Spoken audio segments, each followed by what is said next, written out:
Hi friends, எல்லாருக்கும் வணக்கம். சின்ன மருமகள் சீரியல்ல அடுத்த வாரம் என்ன நடக்க போகுது அப்படின்னு தாங்க இந்த வீடியோல பார்க்க போறோம். தமிழ்ச்செல்வி குழந்தையை பார்க்கறதுக்காக வந்தாங்க இல்லையா, அவங்க கிட்ட உள்ள வந்து பாரு அப்படி இப்படின்னு சொல்லிட்டு ஈஸ்வரி வெறுப்பேத்தவுமே கோவப்பட்டு அவங்களும் கிளம்பிடுறாங்க. இப்போ அழுதுட்டே ஃபீல் பண்ணிட்டே போறாங்க. அதுக்கப்புறமா கருப்பு என்ன பண்றேன்னா இந்த விஷயத்தை வந்துட்டு சேது கிட்ட போய் சொல்றாரு. இப்படி தமிழ்ச்செல்வி வந்துச்சு ஆனா குழந்தையை பார்க்க விடல அப்படின்னு சொல்லும்போது, நீ சொல்லியிருக்கலாம் தானே அப்படின்னு சொல்றாங்க. சரி நீ போய் காமிச்சிட்டு வா அப்படின்னு சொல்லும்போது, கூட வரதுக்கு யாரும் இல்ல சேது, அதனால நீ வா அப்படின்னு சொல்லி கருப்பு கூப்பிடுறாரு. சரி வா போலாம் அப்படின்னு சொல்லிட்டு போறாங்க. அப்போ ஐஸ்வர்யா வந்துட்டு, "வாங்க மாமா என் கூட ஃபோட்டோ எடுத்துக்கலாம்" அப்படின்னு சொல்றாங்க. "இல்ல, இல்ல எனக்கு முக்கியமான வேலை இருக்குன்னு" சொல்லிட்டு கிளம்பிடுறாரு.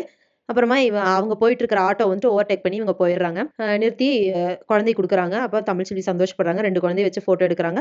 அப்புறமா சேது அதே மாரி நானும் 2 குழந்தையோட ஃபோட்டோ எடுக்கணும் அப்படின்னு சொல்லிட்டு 2 குழந்தையுமே கையில வச்சு ஃபோட்டோ எடுக்குறாங்க. இங்க ஐஸ்வர்யா வந்துட்டு வேணும்னே சாவித்திரி, தாமரை கிட்ட வெறுப்பேத்துறதுக்காக, "எனக்கு இந்த சாரி, இந்த ஜுவல்ஸ் எல்லாம் யார் வாங்கி குடுத்தாங்கன்னு தெரியுமா? சேது மாமா தான் எனக்காக வாங்கிட்டு வந்தாரு என் பர்த்டே கிஃப்ட் பண்றதுக்காக" அப்படின்னு சொல்றாங்க. அப்ப தாமரை என்ன சொல்றாங்கன்னா, "உனக்கு இந்த விஷயமே தெரியாதா? அது ஒண்ணும் சேது மாமா வாங்கல. உங்க ஆன்டியும் சித்ராவும் தான் வாங்கிட்டு வந்தாங்க" அப்படின்னு சொல்றாங்க. "என்ன சொல்றீங்க?" அப்படின்னு கேட்கும்போது, "ஆமா அவங்க தான் வாங்கிட்டு வந்தாங்க" அப்படின்னு சொல்றாங்க. அப்ப இத கேட்டு ரொம்பவே டென்ஷன் ஆயிடுறாங்க ஐஸ்வர்யா. "நமக்காக சேது மாமா வாங்கலையா?" அப்படின்னு சொல்லிட்டு சேதுவும் வந்துடுறாரு. வீட்டுக்கு வந்ததுக்கு அப்புறமா வந்துட்டு அவங்க கேட்கறாங்க, "எனக்காக உங்களால கொஞ்ச நேரம் டைம் ஸ்பெண்ட் பண்ணி ஒரு சின்ன கிஃப்ட் கூட உங்களுக்கு வாங்கி தர முடியலையா? இவ்ளோ காஸ்ட்லியாலாம் வேணும்னு நான் கேட்டேனா? ஏதோ ஒரு சின்ன ஒரு கிஃப்ட் வாங்கி குடுத்திருந்தா கூட நான் சந்தோஷப்பட்டுருப்பேன்ல மாமா. அந்த அளவுக்கு உங்களுக்கு நான் வொர்த் இல்லாம போயிட்டேனா?" அப்படின்னு சொல்லிட்டு கேட்கறாங்க.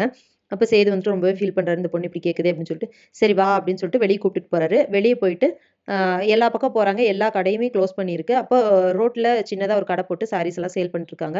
அப்போ "இந்த கடை தான் இருக்கு ஐஸ்வர்யா" அப்படின்னு சொல்லிட்டு சேது சொல்றாரு. "பரவால்ல மாமா, நீங்க எங்க வாங்கி குடுத்தாலும் எனக்கு சந்தோஷம் தான். ஆனா நீங்க வாங்கி குடுக்குறது தான் எனக்கு சந்தோஷம்" அப்படின்னு சொல்றாங்க. "சரி வா" அப்படின்னு சொல்லிட்டு அந்த கடையில ஒரு சாரி எடுத்து குடுக்குறாங்க. "இனிய பிறந்தநாள் வாழ்த்துக்கள் ஐஸ்வர்யா" அப்படின்னு சொல்லிட்டு ஐஸ்வர்யா ரொம்பவே சந்தோஷப்படுறாங்க. ஸோ இதுக்கப்புறம் என்ன நடக்க போகுது அப்படிங்கிறத இனி வர வீடியோல ஒண்ணொண்ணா பார்க்கலாம் ஃப்ரெண்ட்ஸ். அதுவரைக்கும் வெயிட் பண்ணுங்க. நன்றி, வணக்கம்.